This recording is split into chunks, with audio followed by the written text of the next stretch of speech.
जय श्री कृष्णा। अखंड ज्ञान ज्योति परिवार में आपका स्वागत है। आज हम आपको बताएंगे कि दिवाली पर माँ लक्ष्मी और भगवान गणेश की मूर्ति लेते वक्त हमें किन बातों का ध्यान रखना चाहिए। ऐसी वो कौन कौन सी चीज़ें हैं जिनको ध्यान में रख के ही हमें माँ लक्ष्मी और भगवान गणेश की मूर्ति को खरीदना चाहिए। तो देखिए, कार्तिक मास के कृष्ण पक्ष की अमावस्या तिथि को दिवाली का त्यौहार मनाया जाता है और माँ लक्ष्मी जो हैं वो समुद्र मंथन से प्रकट हुई हैं और दिवाली के दिन माँ लक्ष्मी और भगवान गणेश की जो है पूजा पूरे भारतवर्ष में की जाती है और साथ ही साथ उनके विग्रह यानी कि मूर्ति स्वरूप को घर में उनको रखा जाता है, प्राण प्रतिष्ठा करते हैं और विधि विधान से उनकी पूजा करके हम उनको अपने घर में लेकर आते हैं। तो देखिए, हम बताएंगे कि आपको किस प्रकार की मूर्ति हमें अपने घर में रखनी चाहिए।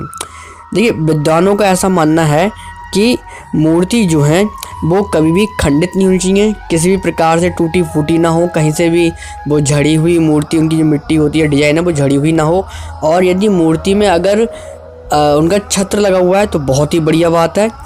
इसके अलावा दिवाली के लिए आप जो भी माँ लक्ष्मी की मूर्ति खरीदते हैं या भगवान गणेश की मूर्ति खरीदते हैं तो आप इस बात का ध्यान रखें कि वे दोनों मूर्तियाँ या दोनों विग्रह जो हैं वो एक साथ जुड़े हुए ना हो, बल्कि अलग अलग खरीदें। आप देखते होंगे कि मार्केट में आपको बहुत सारी जुड़ी हुई लक्ष्मी गणेश की मूर्तियाँ मिल जाती हैं। ऐसी मूर्तियाँ कभी भी नहीं खरीदनी चाहिए, बल्कि जिसमें दोनों विग्रह अलग अलग हों ऐसी ही मूर्ति खरीदनी चाहिए।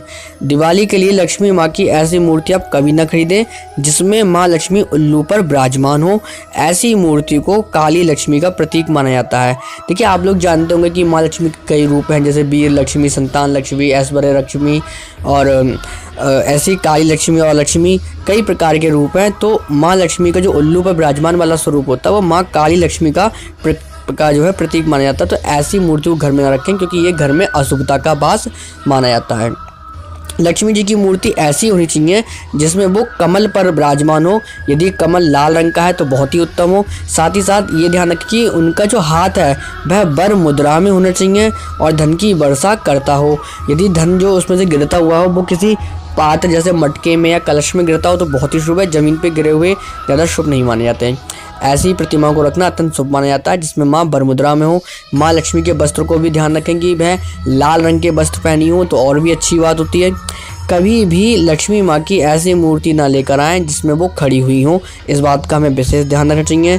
ऐसी मूर्ति लक्ष्मी माता के जाने की मुद्रा में तैयार माना जाता है कि अब ये मुद्रा माँ लक्ष्मी जो है ये घर से जाने वाली हैं। ऐसी मूर्ति का दिवाली पर पूजन करने से देवी घर से चली जाती हैं।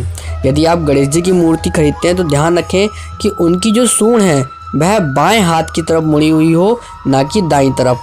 कहने का अर्थ यह है कि गणेश जी की सूंड है वह उल्टे हाथ की तरफ मुड़ी हुई होनी चाहिए। सीधे हाथ की तरफ मुड़ी हुई सूंड शुभ प्रभाव नहीं देती। साथ ही इस बात का भी ध्यान रखें कि सूंड में घुमाव भी जो है वो दो ना हो, एक ही घुमाव वाली आप सूंड को, एक ही घुमाव जिसमें सूंड में हो ऐसी मूर्ति को आप रखें, ये शुभ माना जाता है। मूर्ति खरीदते समय हमेशा ध्यान रखें गणेश जी के हाथ में मोदक जरूर हो। मोदक यानी कि जो एक मिठाई होती है, क्योंकि ऐसी मूर्ति सुख समृद्धि का प्रतीक मानी जाती है। गणेश जी की मूर्ति में उनके वाहन मूषक की उपस्थिति होना अनिवार्य है। जिस मूर्ति में गणेश जी का वाहन ना हो यानी कि मूषक चूहा ना बना हो ऐसी मूर्ति ना खरीदें।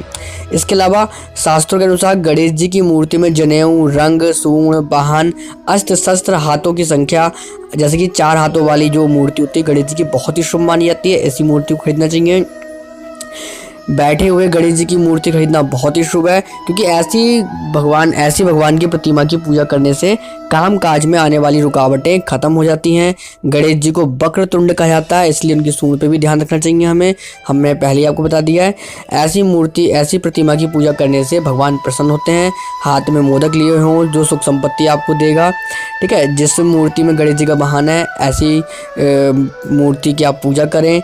जब भी माँ लक्ष्मी का आप पूजन करें तो आप ध्यान रखें कि माँ लक्ष्मी का पूजन विष्णु जी और गणेश जी के साथ ही करें और हमेशा गणेश जी लक्ष्मी जी के दाहिने यानी कि सीधे हाथ की ओर हो और विष्णु जी लक्ष्मी जी के बाएं हाथ यानी कि उल्टे हाथ की तरफ होने चाहिए।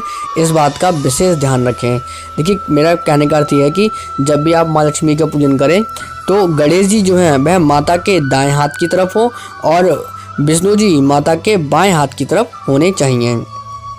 इस प्रकार सही तरीके से आप पूजन करें तो माँ लक्ष्मी की कृपा अवश्य प्राप्त होगी। पूजा स्थल में माँ लक्ष्मी की जो मूर्तियाँ हैं वो कभी भी दो मूर्तियां एक साथ ना रखें। लक्ष्मी माँ की दो मूर्तियां आसपास बिल्कुल ना रखें। ऐसा होने से उस घर में कलह होना निश्चित है। घर में खंडित मूर्ति या माता का या किसी भी भगवान का फटा हुआ चित्र नहीं रखना चाहिए, क्योंकि वास्तु और ज्योतिष दोनों के हिसाब से ही ये बहुत ही अशुभ परिणाम देता है। सिंहासन पर बैठे हुए गणेश लक्ष्मी जी की जो मूर्ति है वो बहुत अधिक मांगी जाती है। लक्ष्मी जी को कमल बहुत अधिक प्रिय है। कमल के फूल नुमा बने सिंहासन की भी विशेष मांग होती है। आप ध्यान रखें, माँ लक्ष्मी का कभी भी खड़े हुए स्वरूप का आपको जो है उनका विग्रह नहीं रखना चाहिए। भगवान गणेश जी के जो वस्त्र हैं वो पीले होने चाहिए। माँ लक्ष्मी के वस्त्र लाल होने चाहिए।